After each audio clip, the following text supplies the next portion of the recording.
maaliif mucaa maqaa balleessitu maaliif mucaa sammuu jeektu jedhee isii gaafadhaan jechuudha. Inshaallah yaa rabbi na gargaara.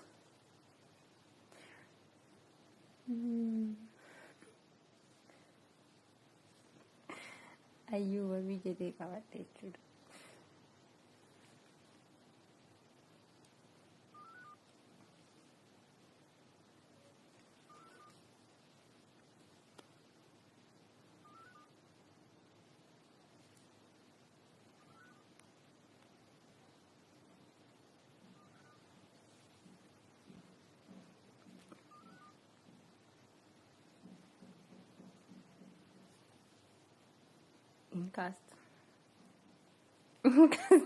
Guys, har'a waa tokko yaadeetiin jira jechuudha.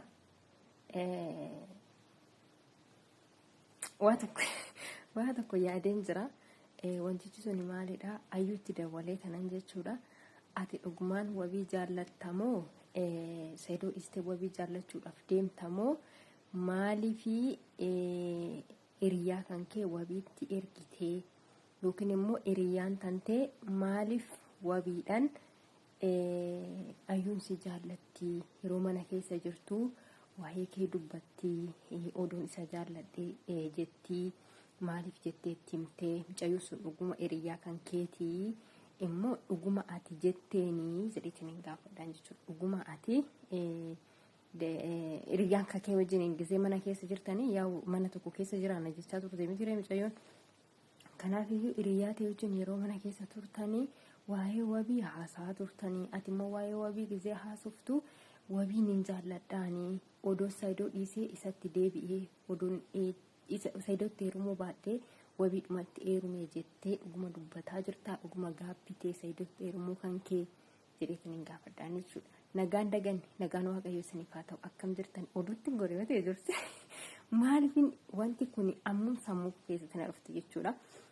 Akka carraa ta'e wabiin TikTok irratti viidiyoo wayii lakkisee jira. Viidiyicha ilaalee akkana deebi'eetiin yaadni tun na dhufte jechuudha. So kanaaf iyyuu dawwaleetiin hin gaafadhaan jechuudha. Nagaan isiniif haa ta'u akkam jirtu irraan deebi'ee nagicha. Akkam jirtu fayyaa qabdanii an nagaan qaba galata rabbi. Akka carraa ta'e namoonni haaraan gara chaanaala kanaa dhuftan subscribe godhaa maatii kiyya ta'an isiniin jedha. Akkasuma immoo chaanaala biraa baneetiin jira. Chaanaala sanallee subscribe naaf godhaadha. Kun maqaa isaa asirra kanan kaa'ee kana jechuudha. Omaan jedhu deemee jira nama 200 galuudhaaf deemaa jira jechuudha. Garuu guddi isaaniidha. Gara biyyaa galuuf jechaatiin jira waan ta'eef yeroo gabaabaa keessatti wabii biratti na argitu. Yeroo gabaabaa keessatti wabii biratti na argitu jechuudha. So wabiif ayyuu biratti lachan isaanii biratti. Kanaaf jechuudha chaanaala kana subscribe godhaa. Chaanaala kana guddisuu kanan barbaadeef yoo rabbiin haalalaaf mijeesse chaanaala kanarratti namoota agam danda'e takka namoota rakkatan isarratti viidiyoo waraabee gallakkisee waan achirraa argamu namoota ittiin gargaaruudhaaf akkasuma chaanaalli kun lammaffaa maqaa lammaffaadhaan kan baname chaanaalli tokkoffaan isaa yookiin haadha koof tuubii kan jedhu chaanaalli kun tokkoffaa isaati waluma qabata jechuudha. Ani fi wanti gargar nu baasu tokko illee hin jiru. Isinis hiriyaa kan koote waan achirratti hojjetamu anillee yoon yeroo qabaadhee akkasuma immoo viidiyoo adda addaa argadha ta'e kan isarratti gallakkifamullee na waraaba kanarratti illee ni waraabaa jechuudha. Chaanaalli lama yoo ta'e gatii baay'ee argamsiisa. Waa yaada keenyallee immoo biraan gahannaa jechuudha. Kanaaf iyyuu isin wanti isinirraa barbaachisu haadha koof tuubii kan jedhus haadha koof tuubii kan jedhu kanas haadha kooftuu jedha inni kun tuubii osoo hin taane haadha kooftuudha. Inni sun immoo haadha koo tuubiidha kan inni jedhu jechuudha. Chaanaalli tokkoffaani inni kun immoo haadha koof lakkoofsa 2 godhamee jira jechuudha. Biraatti profaayiliin isaatu iyyuu gargaridha hin beektanii jechuudha gaafa ilaaltanii. So kanaaf iyyuu chaanaalli kun yoo guddate namoota baay'eedhaaf gargaarsa ta'a jennee abdii qabna. Namoonni baay'een keessan immoo jechuudha namni haa gargaaramu. Chaanaala kanarratti waan hojjetamu nama ittiin gargaaruudhaaf yoo isiniin jedhani achi as namatti himtanii jechuudha. Maaliif akka ta'e hin beeku garuu osoo birrii 50 birrii 100 birrii 5 birrii 6 kennaa isiniin jedhani kennuun keessan hin hafu jechuudha. Maaliif hanga birrii sana baasa kan kennitanis hin jirtanii kan hin kennines hin jirtanii jechuudha. Isinii galee kanaaf iyyuu amma birrii keessan baastanii achi maallaqa keessa sana baastanii kaffaltanii chaanaala kanarratti viidiyoo gallattifamu laayik gootanii sheer gootanii viidiyoo isaa hanga dhumaatti ilaaltanii akka maallaqa keessan kiisii keessan keessaa baastanii kennitanii jechuudha of ilaalaa isiniin jedha. So kanaafiyyuu akka nama rakkataa gargaartaniitti of ilaaladha. Ni akkanuma nama ni beeka chaanaala haadha cabsaa kana yeroo dhiyoo keessatti jedhu kan inni guddatee seera isaa guuttatee jechuudha. Guddinallee turee jira waggaa tokko irratti hojjetaa hin turre dhiyoodhaaf erga irratti hojjetuu jalqabee akkas ji'a 2-3 yoo taane ji'a 2 wayiitinatti fakkaata. Garuu akkasuma asitti akkamitti inni agama akka inni hojjetaa jiru maallaqa meeqa akka inni galchaa jiru anatu beeka jechuudha isa dhugaa dubbachuudhaaf. Kanaaf immoo wanna tokko immoo karoora itti karoorsitee gaafa wanti kun kanaaf haa ta'u jettee hojjette atillee waan sana ofitti hin dabarsitu jechuudha. Waan gochuu barbaadu sana waan achirraa galu sana warruma jetteef sanaaf taasista jechuudha. So kanaafiyyuu namoonni isiniif mijatee chaanaala kana lachaan isaayyuu subscribe gochuudhaan like gochuudhaan nu jajjabeessaan isiniin jedha. Kana hundumaa gootaniif guddaa galatooma haasaa isinitti dheeressee isiniin jira. Kanan jalqaba dhufeef dhiisee waan biraa haasa'e dhiifama naaf godhaadha. Kanaaf yoo amma hin dawalaaf jechuudha. Ayyuudhaaf inshaallah toorarra yoo jiraatte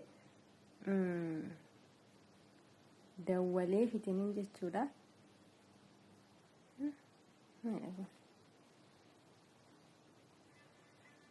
Okay. Dawala. Kanaaf dhugaadhuma wabii jaallattanii dhugaadhuma jaallattanii immoo maaliif hiriyaa kan keetinii odoo wabiitti eerume odoo wabii dhiisuu baadhee jettee dhuguma dubbataa turte ati mana keessa teessee hiriyaan kan kee maaliif wabii dhannatte akkas jetteeni maaliif mucaa maqaa balleessitu maaliif mucaa sammuu jeeqtu jedhee isii gaafadhaan jechuudha. Inshaallah yaa rabbi na gargaara.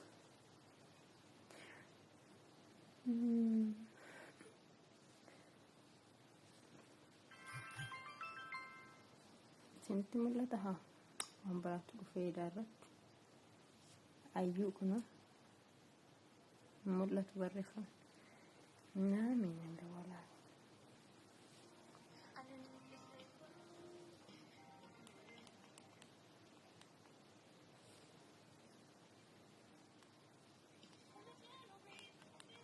Muuziqaarra godhattee ittiin tachi.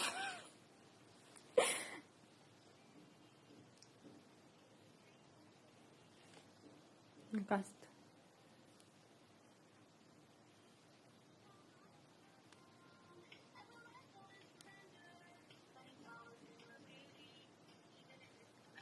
Cast.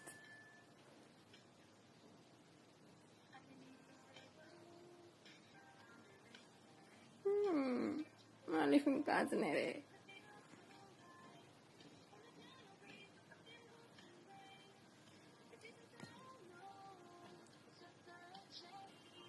Cast.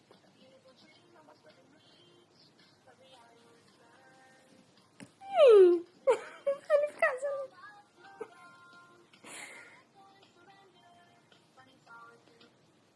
Maaliif hin kaasne? Waamaa jira bara.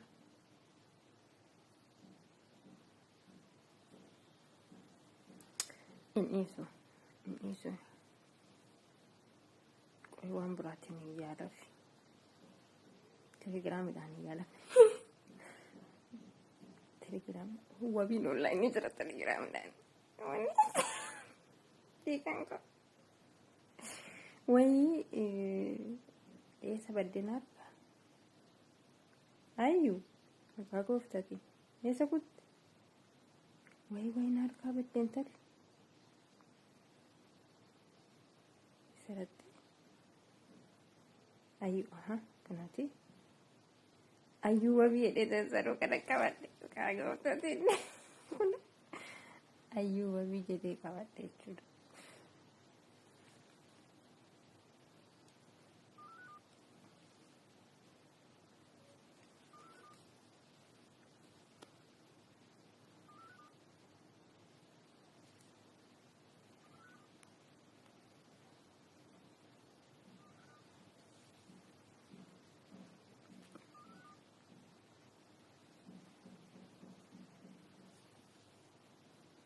cast Bakka mudiin natti qabattee jechuudha. Jedhu gaarii. Narratti cufte. Narratti cufte waaqi. Narratti walii goonaa iyyuu dhugaa rabbi. Walii goona walii sun hin jiru. Gadi lakkisa viidiyoo kana akka hojjamtoota hordoftoota olaala. Si'a meeqa irratti bilbilee himuudha irratti bilbilee telegiraamidha irratti bilbilee telegiraamidha irratti cuftee jechuudha. Hin dhiisu gaafa natti ishee bira deeme waan isii godhaanatu beeka. Waan isii godhaanatu beeka. Dhugaadhuma isiidha jechuudha kan akkana godhe argitanii. Wanti maaf narratti cufti qoy.